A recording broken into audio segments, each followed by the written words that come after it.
All right, at this time, I'd like to call the meeting to order. I'd like to note that Member Sawyer Sinkbell, Member Joe Grant, and Crystal Chaffin are present. Absent are Christine Pritchard and Dawn Dunsmore. We will start the meeting with a public hearing for the fiscal year 2022-2023 expenditure budget revision. Dr. Dean. Thank you, Madam President, members of the Governing Board, members of Cabinet, and our community. This evening, Mr. Hicks will provide information to begin our public hearing.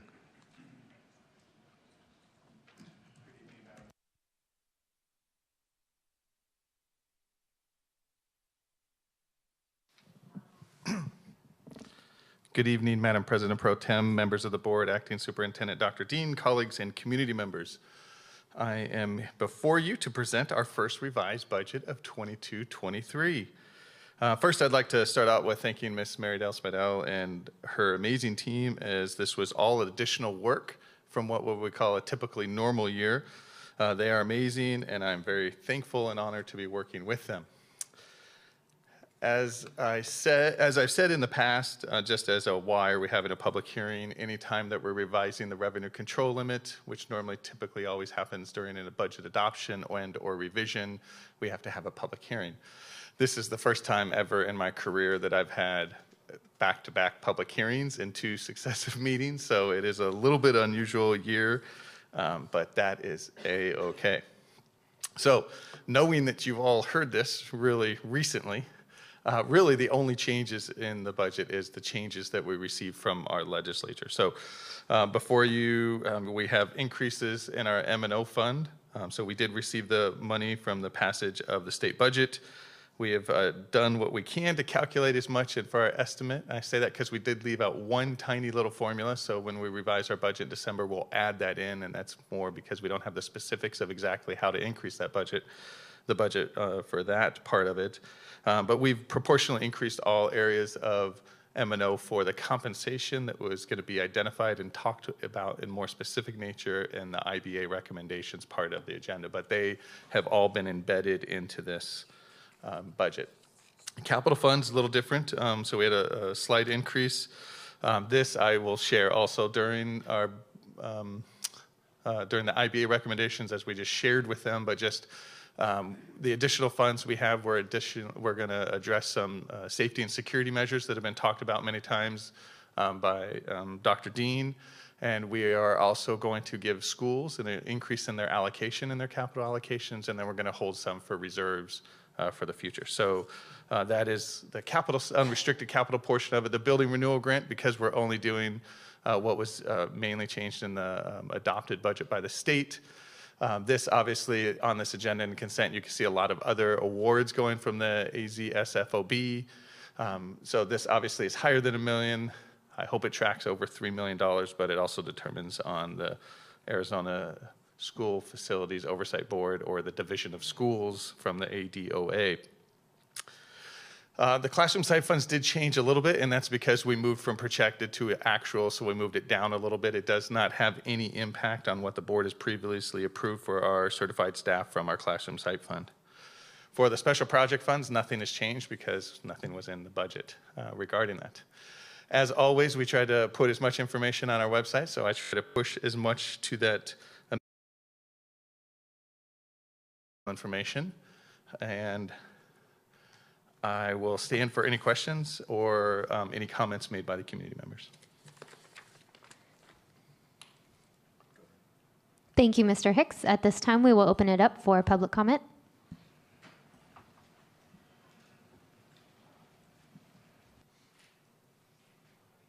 Hearing none, we will move on to Dysart's instructional time model for the 2022-2023 school year. Dr. Dean. Thank you, Madam President Pro Tem, members of the Governing Board, members of Cabinet, and our community. This evening, our second public hearing is a requirement by law to have 2 public hearings on Dysart's instructional time model as it relates to our alternative instruction. The board will remember that we had a public hearing at the last board meeting on this subject, and we want to provide information to our board and to our community on our mastery-based learning opportunities for students at Sundown Mountain. Students at Sundown Mountain have the opportunity in their elective courses to work through those courses at their pace and test out of them as they demonstrate mastery through assessment. And that allows our students the opportunity to a quicker pace and to get back on track to graduate. And so that is the public hearing information from the district this evening on the instructional time model. Per state statute, we have this item as an approval item later in the agenda. Thank you, Dr. Dean. At this time, I will open it up for public comment.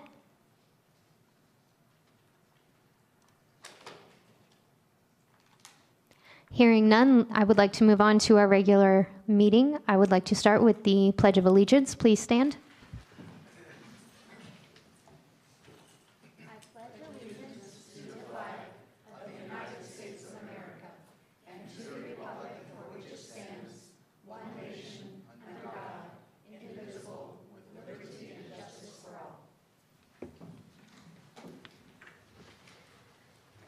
Thank you. Now we will move to item C1, celebrations and recognitions. Dr. Dean.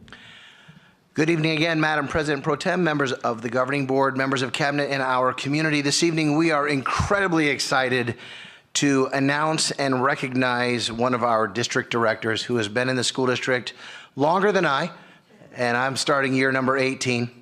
And I tell the story about this particular director that when I came to the school district and I was hired to open Sunset Hills Elementary School as principal, this particular director was a teacher at the time, and he chose to be part of the Sunset Hills opening staff and contacted me because I was coming in from outside of the district, wanted to have breakfast so that he could get to know me a little better. And so this particular director and I had breakfast a few days later, and the following day he transferred out of Sunset Hills Elementary School and never taught with me. I remind him of this often, but that decision was a good decision because it set him off on a nice career path in which he is now our CTE director. And we are very excited and would ask the governing board to please head up to the front steps. We would like to recognize the Arizona Career and Technical Education Administrator of the Year, our very own director, Jim Griesaber. Come on down, Jim.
Madam President Pro Tem, members of the board, cabinet, and guests, we continue with our celebrations tonight. Each year, the Association for Career and Technical Education Arizona is pleased to offer an opportunity for their members to become more involved in the professional association. Those selected to become a fellow attend a variety of conferences and professional development events designed to increase the understanding of the policymaking processes associated with career and technical education at the local, state, and national levels. Through this specialized program, our candidates develop the leadership skills to become effective members and advocates of career and technical education. The hope is that with this training, the fellows advance into positions of leadership within all their affiliates and their districts. So we are awesomely proud to recognize 2 fellows this year, and one of them is with us tonight. That is Mr. Clint Martinez. Mr. Martinez, come on up. Congratulations on being a fellow. Mr. Martinez is the TV media production teacher at Valley Vista High School. So congratulations, Mr. Martinez. Very nice job.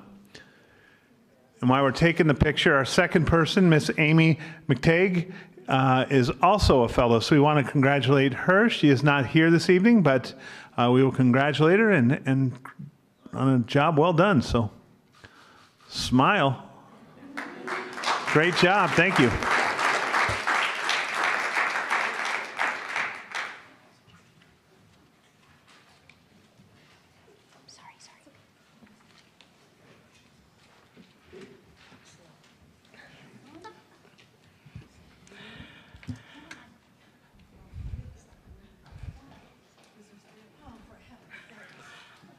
And that concludes our recognitions and celebrations for the evening. Jody, do you need a break? No, I left my water Oh, okay. Thank you, Dr. Dean. Thank you, Dr. Croto, and congratulations. Next, we have item D1, audience with individuals. This is a time for the public to comment. Members of the board may not discuss items that are not specifically identified on the agenda. Pursuant to ARS 38-431.01, action taken as a result of public comment will be limited to directing staff to study the matter, responding to any criticism, or scheduling the matter for further consideration and decision at a later date. In order to facilitate accomplishing the business of the district in a timely manner, a time limit of 3 minutes will be imposed for each individual or group addressing the board. When you approach the podium, please state your name for the record. First, we have Marcy Hessler.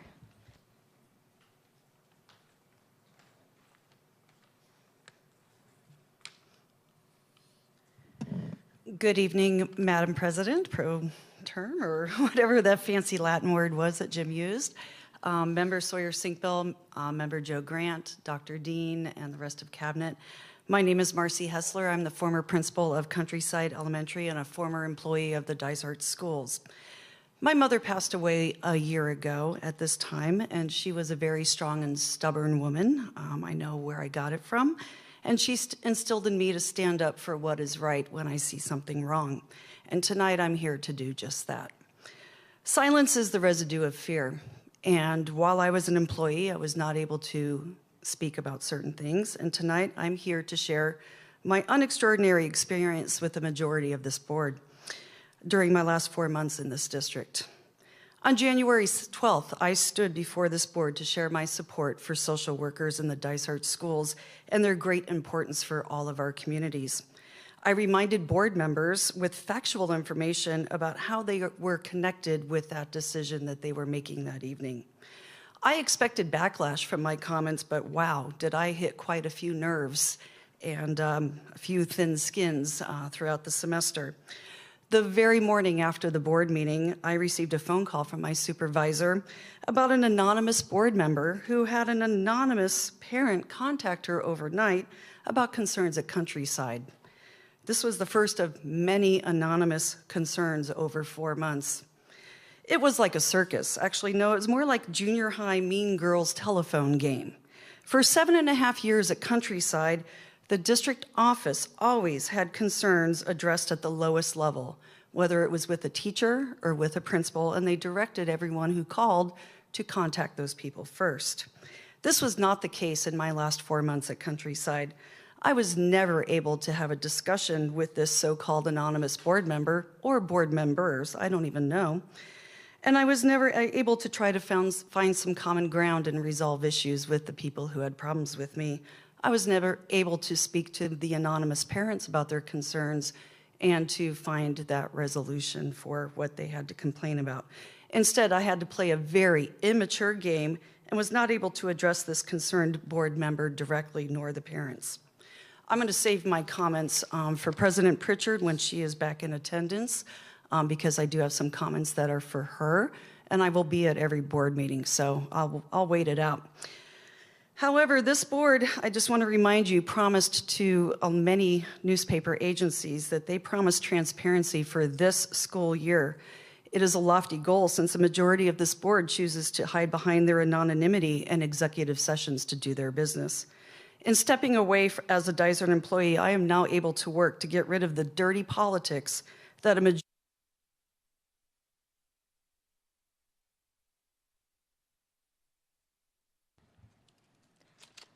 Thank you, Mrs. Hessler. Next, we have Sarah Rivera.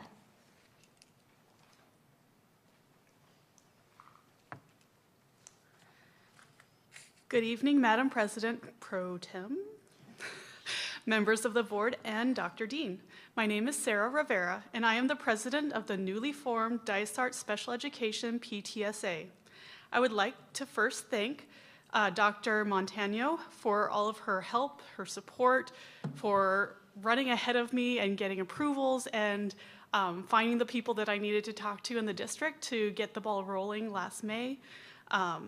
She's been there this whole time, cheering me on and doing all that she can from her position to make sure that this becomes a reality, and I so much appreciate her help with that. I'd also like to thank Ms. Densmore for attending our organizing meeting yesterday evening, as well as all the words of encouragement and support that other board members who were not able to attend the meeting sent on through email. The meeting was a huge success. I was very pleased with 20 members in attendance via Zoom as well as in person. As of last night, we had 28 paid members, and at the rate that our Facebook page is growing, I feel like that paid membership has probably increased today quite a bit. This PTSA, as its name suggests, will focus on supporting teachers and students in special education, as well as creating a community of support for families. I know from firsthand experience how isolating it can be to be a family with a loved one with a disability. I also know firsthand how valuable and empowering it is to have other families in the same situation who stand alongside me in support, understanding, and encouragement. I want that for every family in the Dysart Unified School District. Dysart Special Education PTSA will be a community of families, students, teachers, school staff, community members, and really anyone who wants to work together to create a more inclusive world. Our meetings will be held the first Wednesday of every month, which means our next meeting will be held on Wednesday, September 7th at 6 p.m., and I hope to see you all there. Thank you. Thank you, Ms. Rivera. Next, we have William Coniam. Good evening, members of the board, Dr. Dean, and members of the cabinet. Let me preface this by saying I apologize. I wrote these comments expecting other members of the board to be here, so it is what it is. For too many years, Arizona has ranked at or near the bottom of the entire country for teacher pay. Recent Gallup polls showed that K-12 workers have the highest burnout rate of any industry nationwide. The burnout rate was double that of construction or social service. Teachers are leaving the state and the profession, and we're left with far too many vacant teaching positions. As all business owners and managers know, if you want to recruit and retain high-quality employees, you have to treat them right and pay them appropriately. Otherwise, they will leave you for another position that will appropriately compensate them for their skills. A recent poll of Arizona voters showed that 88% supported raising teacher pay. Another poll showed that 78.2% of voters believe K-12 teacher salaries are too low. Clearly, teacher pay is important to voters. The previous fiscal year 2023 budget would have had the average salary for all teachers increasing $47 per year. Even if you included the increase of $1,000 for classroom site fund, additional eligible compensation, that's only an annual increase of 1.6%. 1.6% after a year where we experienced 8.5% inflation. Imagine how that would impact your family.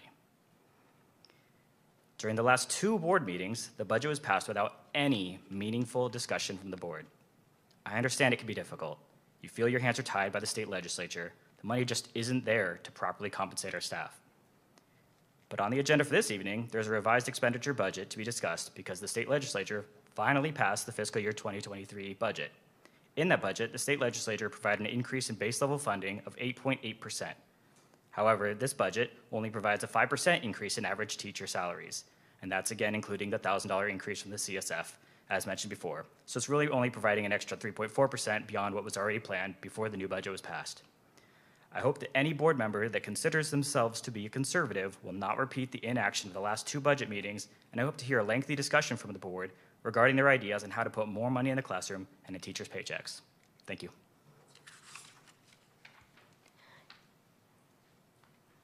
Thank you, Mr. Coniam. Next, we will move on to item E1, Superintendent Update. Dr. Dean. Thank you, Madam President Pro Tem, members of the Governing Board, members of Cabinet, and our community. We are excited to welcome our staff and get ready for our students to return to school. The district is waking up, and that's an exciting component in this time of year.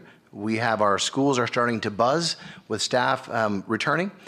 We welcomed all of our new teachers earlier this week, and all district teachers will return tomorrow. And so we're very excited about welcoming all of them back. Next week, we'll have all of our staff return prior to the first day of school, which is coming very quickly, ready or not, next Wednesday, August the 3rd.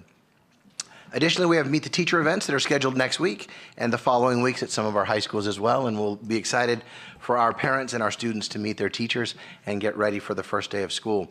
We just want to remind the board as well this evening, just a couple of reminders on our COVID protocol. We provided some information earlier today and are sending information to our principals, assistant principals today, and with all of our staff tomorrow. Our COVID protocols are the same as they were when we left at the end of last school year. Masks are completely optional. Vaccines are not required. And if any of our students or staff contract COVID, they should isolate for 5 days and return when symptom-free. And so we just wanted to remind our governing board that we are continuing with those protocols from last year and those protocols that we used all through the summer with summer school and all of our staff. We're excited to announce that the West Point Street Light project is complete and that light is now operational. And so we're very excited to see that project come to fruition and to see a more safe opportunity for students to cross Greenway that live in Litchfield Manor. Additionally, the Countryside Bus Loop project is also complete, paved and ready to use. So we're excited for that as well. And the last thing that we'll say is we're just ready for a start of a great school year. And we just invite all of our community to come and experience Dysart. It's going to be a great school year. Thank you, Dr. Dean. Next, we have the governing board update. Well, I will go first. Apologies for not being here at the last board meeting. I was down in Tucson soaking up all of the CTE goodness and great stuff, but I'll get to that in just a second. July 7th, I attended the Dysart leadership meeting. It was the kickoff for the administrators and the directors who were ready to take charge for this new school year. So I was very excited to meet the ones that were coming in that didn't get the chance to shake their hands when they came in to sign their contracts. July 8th, I attended the Arts and Healing reception that was at West Valley Arts Council. It was a fantastic viewing, and please make sure you get a chance to get over there and see all the wonderful art there done by Surprise residents. July 14th, I had the privilege of being part of the ACEE Writing Prize Patrol. I think Dr. Dean was in there also.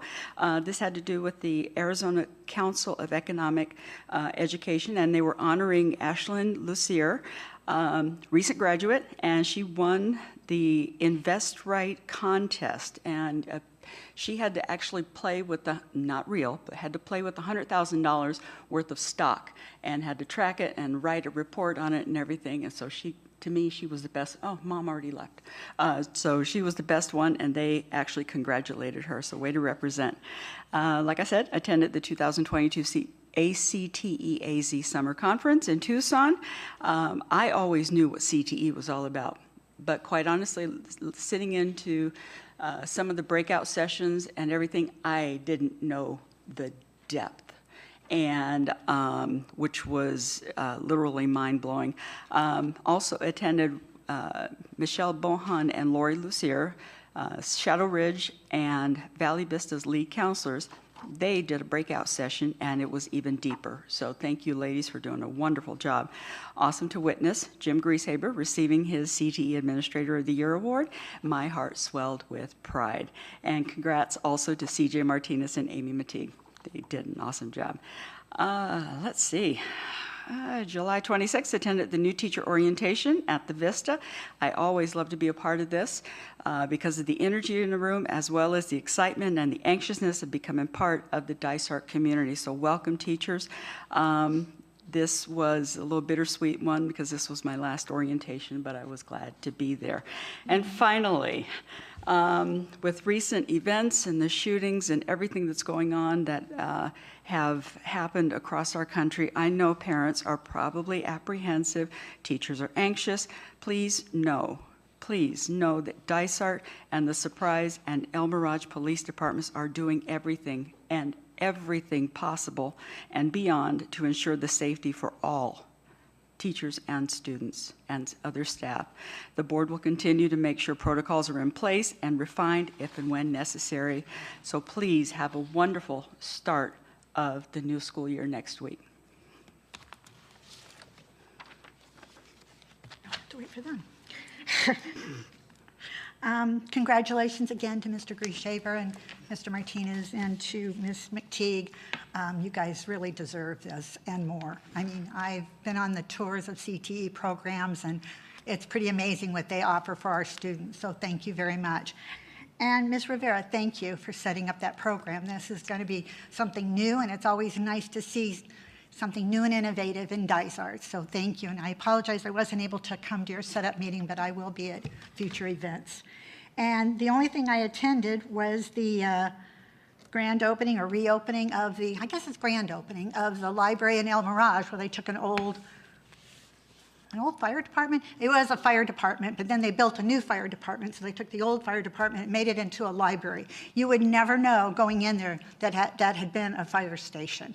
And well-deserved, and the students in Dysart are going to thoroughly enjoy that library. And that's it. Thank you. We will move on to item F, consent agenda. Consent agenda items. I will move that we approve the consent agenda items as presented. Second.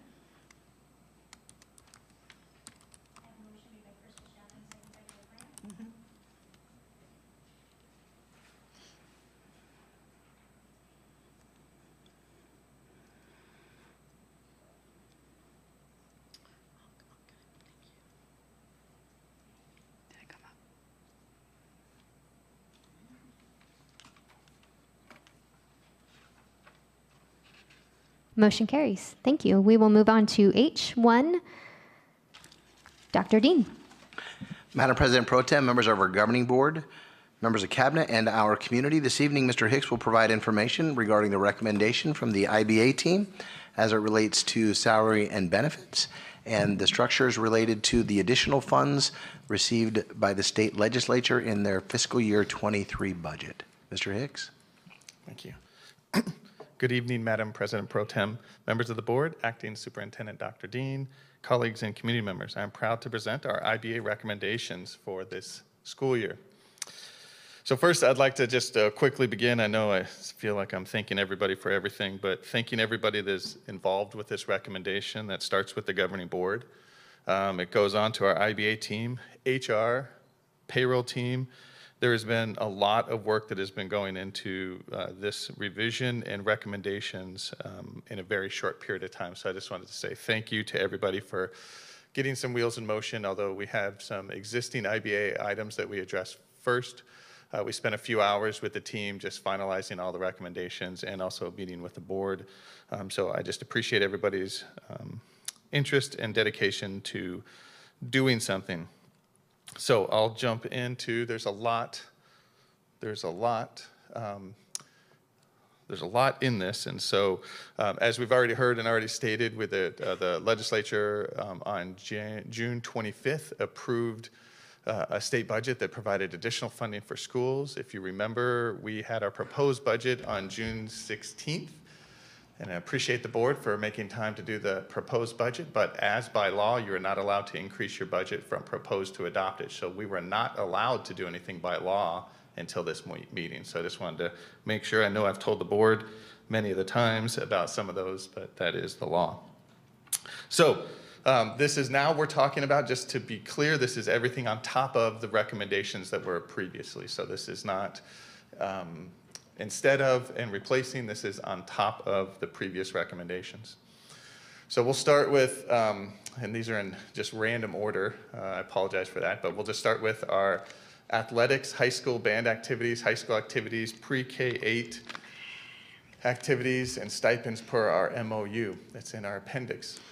We are looking at, we've had those amounts, those current amounts have been there from the beginning, and I believe have not changed in over a decade, but I believe it's been close to 20 years. So what we're looking at is starting this year is let's try to provide a little bit of experience for people that are in those positions and receiving those stipends. And so this is the breakout that we have is 0 to 3 years. We're going to keep the current amount, and then 4 to 5 years, we'll take the base amount times 5%. 6 or more years, we're going to take the base amount times 10%. So just to clear, we're going to start providing some experience and those stipends that are related to those activities. We're also looking to reward some coaches for some very successful seasons, and so we're going to be providing region champion stipend of $1,000. We're applying it only to the head coach, and then also a stipend for the state champion at $2,000. Madam President, Pro Tem, members of the Governing Board, I would add here as well that we will include national championships with the state championship level as well. Thank you very much, Dr. Dean. Now, something that's also been discussed at our previous and actually for years is support for our schools for student behavior to help assist with that. We have used some of our ESSER funds for our student support technicians that it helps a little bit with some of the behavior, but this is going just a little bit farther, and we're going to be providing a school aide, a 5-hour per day aide, which is a .749 FTE at each eligible school site, which is our K-8, K-4, and middle school. So every single one will be given one. This will allow those sites to then now create an OCR program at every single one of the schools to help our teachers and our schools deal with some of the behavior issues that are happening in our schools. So there's some good support. And then also we looked at our security guard staffing ratio and are moving that up to once you get over 2,100 students that you get an additional one. So this will provide 2 additional for this year's budget for 2 of our high schools. We're also looking at increasing and modifying our classified longevity. So this is adding a new one for those with 6 to 10 years experience in the district will receive a $300 stipend. And for those 11 to 15 years, we'll move up to $500, 16 to 20 years to $1,000, and 21 or more years up to $1,500. Similar but not the same is to create a new level for our certified longevity, and that is to add the 11 to 15 year band and provide a $500 stipend. All other tiers in this will remain the same. Next, we have to provide a special education hard to fill and ESS HTF hard to fill stipend up to $3,000 from the $1,500 now, so doubling that stipend. And then at the May recommendation, the governing board accepted a couple of areas where we took certified work and moved it from $23 to $30 an hour. This is taking the rest of those certified additional work, staff, direct curriculum, professional development, all of those, and moving them from 23 to 26. So taking what was left for the certified work to move it up to $26 per hour. We're also increasing our daily sub rate. We're currently at 110. It is pretty low in comparison to a lot of our competing districts, and move it up to 150 and increasing our long-term sub rate up to 175. This has additional ripple effects as we have other stipends that are based on covering misprep coverage and other things that is taking the sub rate and spreading it out, dividing it, and providing it to teachers so they'll receive a little bit more. It's very minimal, but really the objective here is to be more competitive in the sub market so that we're able to bring in the subs so that we're not missing out on other districts getting subs before us. Here's the big one that a lot of people are. What is the permanent base pay increases going to all of our staff? And here is the breakdown. This is 4% for certified classroom, 4% for certified non-classroom. So certified getting 4%. Our classified hourly moving up to an additional 7%. Classified exempt classified exempt 3%, and in administrators an additional 3%. So this is all on top of what was given before. What was provided before, as a reminder, was the 1% for the certified, 6% for classified, and 1% for administrators. So this is on top of that. So our classified hourly will be getting a 13% pay increase, which is, if you're looking at our vacancies and how many people are turning down positions right now, we're hoping that that will help and also maintain and retain our current staff. If you add this onto our certified, previously was given 1%. 4% on top of that, so you're getting over 5%. We do have, if you also remember, all of the compensation that the board approved back in February, which was for certified staff was an additional 5% retention stipend, which is a 2% greater than was the previous year. If you add that on to the 5%, you're at 7% plus the classroom site fund, which is over 8%. Our average teacher will be receiving an increase. So we're doing a lot in that and trying to address all of our needs as we're going through. I see my notes as this has been a lot. Mr. Hicks, would you just please expand on the classified hourly, how this will allow us to provide experience for incoming hires? Sorry, Dr. Dean, didn't mean to talk over you, but thank you very much for catching that. One of the biggest things that we need and what we're seeing, and that has been brought up by previous board members, is being able to provide experience to our incoming. And so by moving everybody in the classified over, we're able to now provide 1 year's experience for new hires coming in up to 5 years. So they can get an additional 5, where previously everybody came in at step 1. So by moving all existing over, we could bring in at step 1 and not have anybody very upset of, you just brought somebody in greater than I have, and I've been here longer, those type of situations. So we're creating, we're trying to decompress some of what has happened. So thank you very much, Dr. Dean, for bringing that up. That has been something that has been on IBA for a period of time.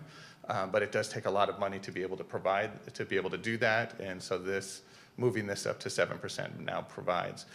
In the worst case scenario, it means that existing staff would move up 13%, and anybody coming in, no matter how many years experience, would get an 11.5% maximum rate. So then you have that 1.5% cushion to prioritize our current staff for being here and retaining them. Thank you very much. Mr. Hicks, if I could add, that larger increase is also helping offset the rise in the minimum wage we expect in January, which is set on inflation. Thank you very much, Dr. Poling. We still don't know what the increase is for minimum wage. We know that inflation the last year, at least in the Maricopa area, the last rolling 12 months was in excess of 9%. It would not surprise me if minimum wage went up to $14. So this also gives us a little cushion of getting not way out in front, but getting out in front of that and not having to make any mid-year adjustments that we have in the past. So this also helps in that situation as well. So thank you very much. I feel like we have a team effort going on right now. I don't even know why I brought up notes. I feel like I got a team here to cover me if anything I miss while I'm talking. But thank you very much. I will also, on this one, I'm going to read this slide exactly because I spent a lot of time with HR, and I appreciate Dr. Poling and his staff spending time with me so that we read it properly so that they could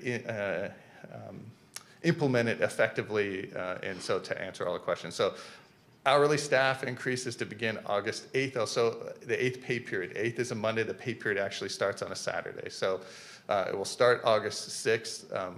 I just deviated from the slide, sorry about that. All other groups hired by July 29th will receive the full base pay increase. After that point, employees starting on or after July 30th will follow the new hire placement schedules. As with all of our previous increases that we recommend to the board, we're also asking that the board increase all those salary placement schedules by half of what is provided in the base pay increase. So, for example, the classified hourlies, all those schedules will go up 3.5% because the current staff are getting 7%. So we'll be bringing up those salary schedules as well. Those all go into effect starting July 30th.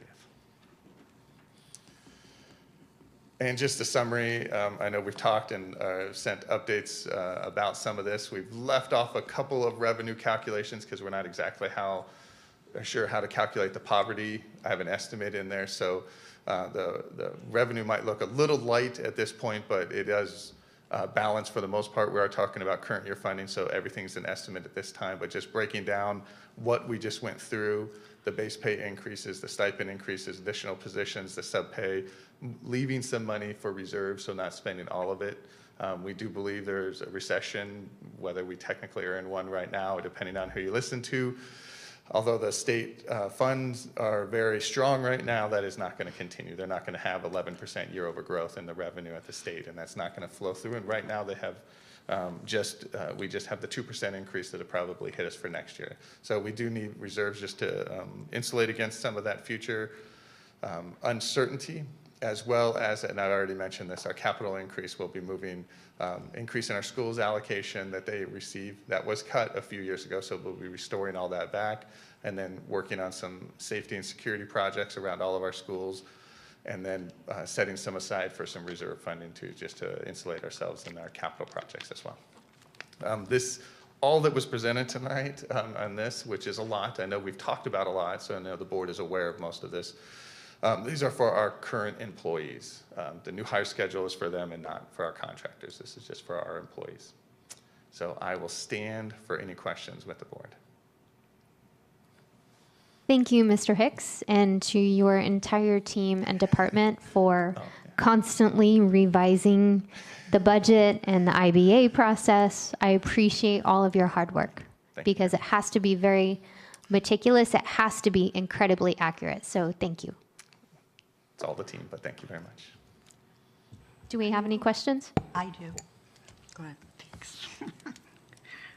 Thank you, Mr. Hicks and the IBA team for all your hard work. I know it's juggling a lot and waiting for the legislature to give us the money and then have to do that so quickly. And thank you so much for giving the years of service to the classified employees. I know I asked that for a future agenda item back in May, and it was like, you gotta wait, you gotta wait, gotta wait. And it's like, I waited, come on. So I was just as anxious as everybody else was for the legislature.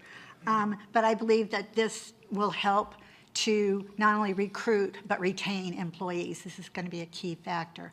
I just had one quick question. When you talk about the special ed stipend for the hard-to-fill positions, does that include the licensed classified employees who, I see all the, okay, the team, okay, whose head's gonna nod? Because from what I understand, I know we have some other certified hard to fill, but for the classified licensed employees in special ed that are under, would they get that stipend as a hard to fill? Because we have, my understanding, I could be wrong, there are some that we have some contract employees and we pay a whole lot more for contract employees than we do for Dysart employees.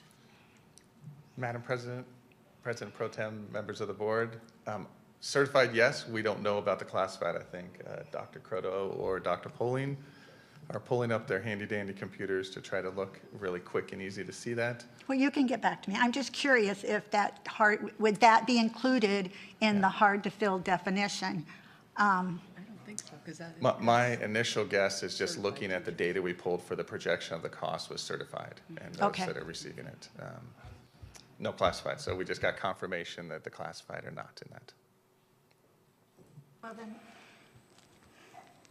at some point, I think we need to look at that because that group of employees, we have some that are under contract.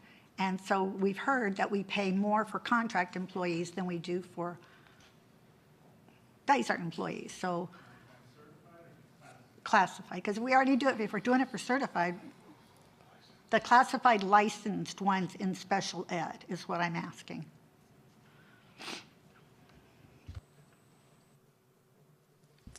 Thank you very much. Duly noted. Till next year. It's on the list. You're welcome. A couple of quick questions. Sub rate, thank you for increasing that. Because I know that 110 and or even 120 is just a little too low, considering other districts are doing more. I'm just curious, did we do a comparison on what the districts around were paying for sub and long-term? Madam President Pro Tem, members of the board, saw that about 6 months ago. Have not seen it recently. I could tell you there's two districts that are, one's $200 on a sub rate and one's $175. There were a lot that were at the 150, 140. There were a few at the 110. I think there was one at 100. So we were in the bottom quartile, where before we were probably in the middle third. And so this is moving us back into the middle. We are not at the top.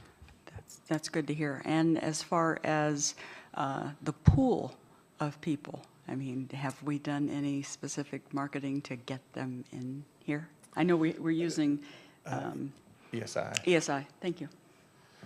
I could ask if Dr. Poling has reached out with ESI, any additional, I know they do some pushes, some email pushes, There's a lot of people that's registered. Not all of them are taking jobs at that time, or they'll be going other places, but I don't know if we do any specific marketing that you could address.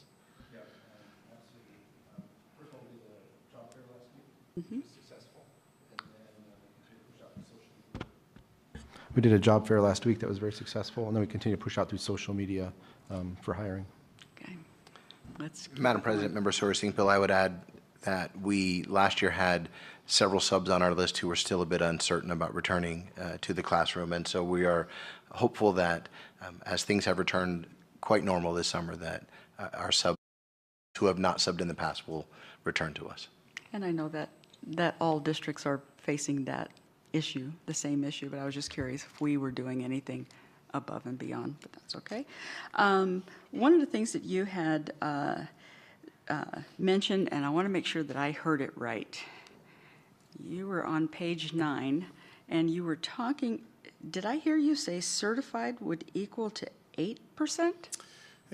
Madam President Pro Tem, members of the board, so the board previously in May approved a 1% increase. If you look at the retention stipend, went from 3% the previous year to in September will be 5%.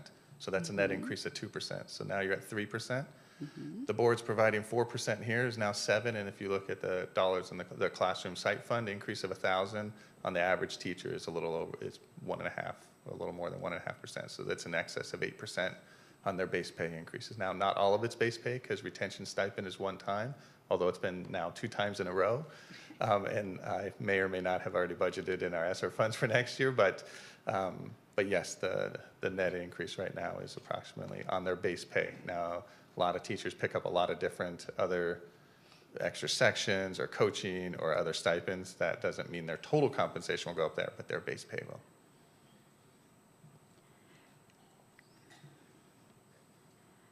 All right, so 3 in the, okay, I'm just adding up some stuff. So as far as the classified salary, did they,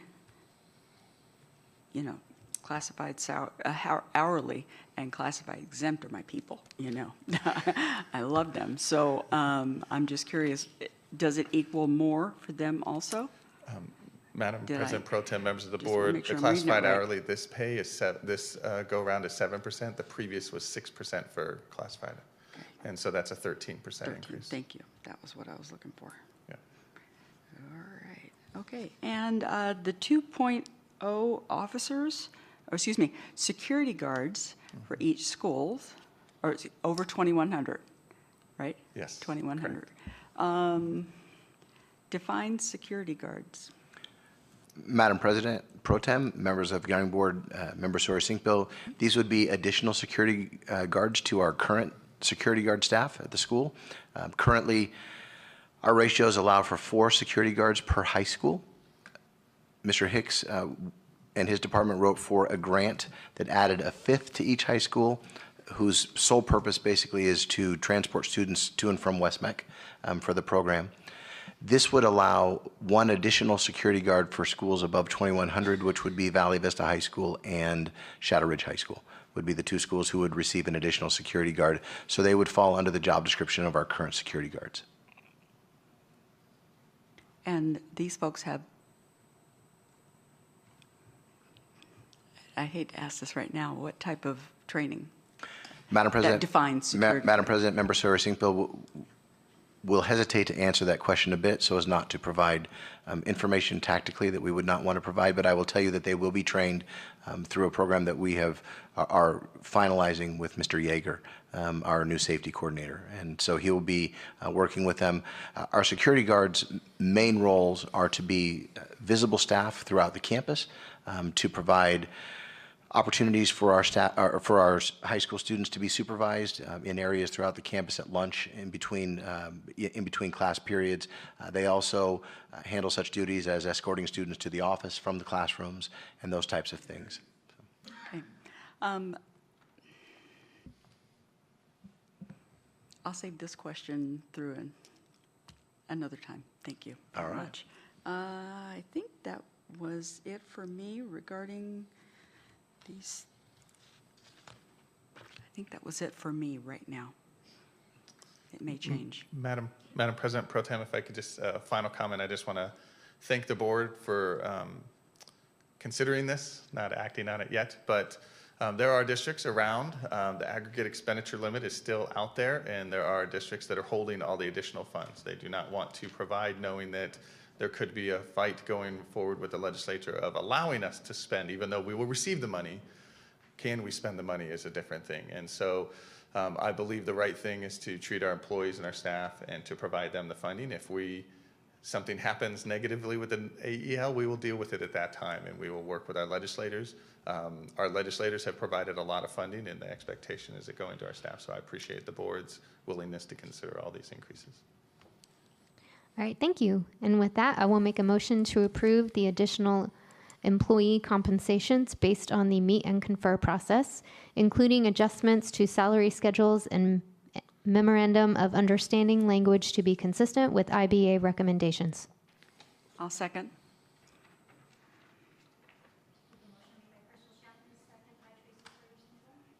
Yep.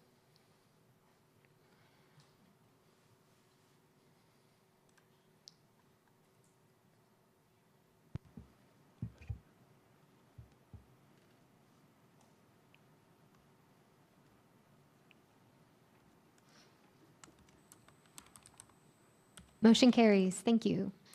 Next, we have item H2. Dr. Dean. Madam President Pro Tem, members of the Governing Board, members of Cabinet, and our community, Mr. Hicks will very quickly discuss this item. Thank you very much. Madam President Pro Tem, members of the board, Acting Superintendent Dr. Dean, colleagues and community members. I don't have anything extra to add. I will say I did add the rainbow report this meeting, except for I'm not going through it because as I noticed a gap that it goes from the 22-23 school year, because I don't have the actuals from our AFR for 22, it jumps down to 21. So there's a little gap. So you could look at it. I will update it again when we do our AFR, and then we'll have the 3 successive years that you will be able to see. So, and as we already mentioned, everything that we put into this presentation has been embedded into the budget, and I have nothing additional to say. I didn't even notice that. Shame on me. All right, thank you. Do we have any questions? All right, I will move to approve the 2022-2023 revised expenditure budget.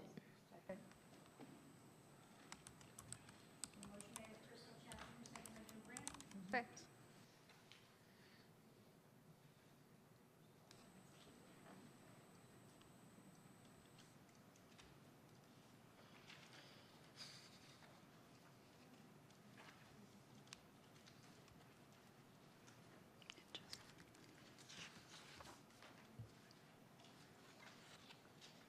Motion carries.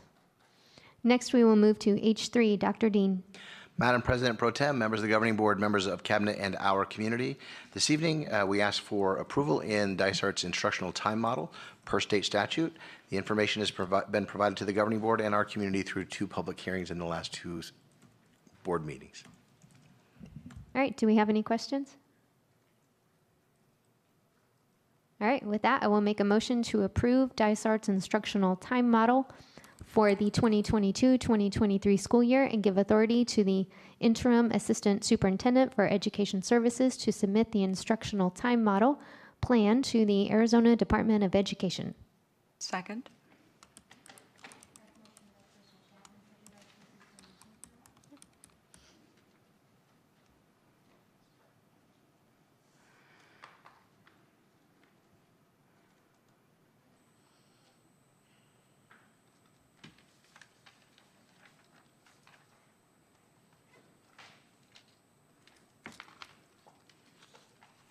Motion carries. Next, we will move on to request for future agenda items. I would like to request an information item on the supplemental materials list for instruction.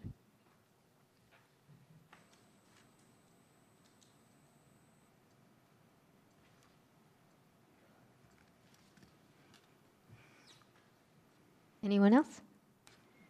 Okay, we will move to item J1. I will motion that we adjourn the meeting.